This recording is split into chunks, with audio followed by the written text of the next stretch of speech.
आम्ही म्हणत नाही की तुम्ही करायला नको, तर तुम्ही का केलं नाही हाही तुम्ही विचार करा.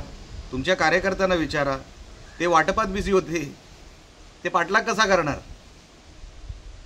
हातामध्ये 10,000 15,000 एक वोटरला द्यायचे होते, ते बिचारे त्याच्यात व्यस्त आहेत. BJPचे सगळे कार्यकर्ते सिंधुदुर्ग जिल्ह्यातले ते पाठलाग कसा करणार? क्राईम कसा शोधणार?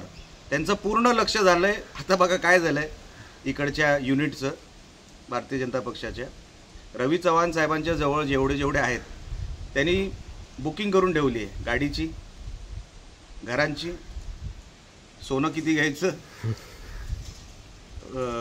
फिरायला कुठे जायचं, मग ते फ्लाईटमध्ये परदेशात कुठल्या कुठल्या देशात आपण जाऊ शकतो, ते आपलेही बँक बॅलन्स जमवत आहेत, आपलं कपाट भरत आहेत.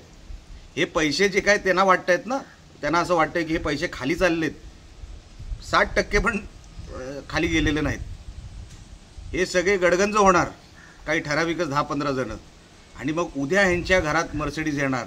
तर तुम्ही आश्चर्य वाटून घेऊ नका, कारण का हे वोटरना देणार जे काही पैसे दिले होते ते 40% खाली कोण ना कोणतरी पसरवत आहे वोटरांच्या घरापर्यंत. पण बाकीचे पैसे वरचे खात आहेत, ते शोधणार कसे? ते खायला बसलेत.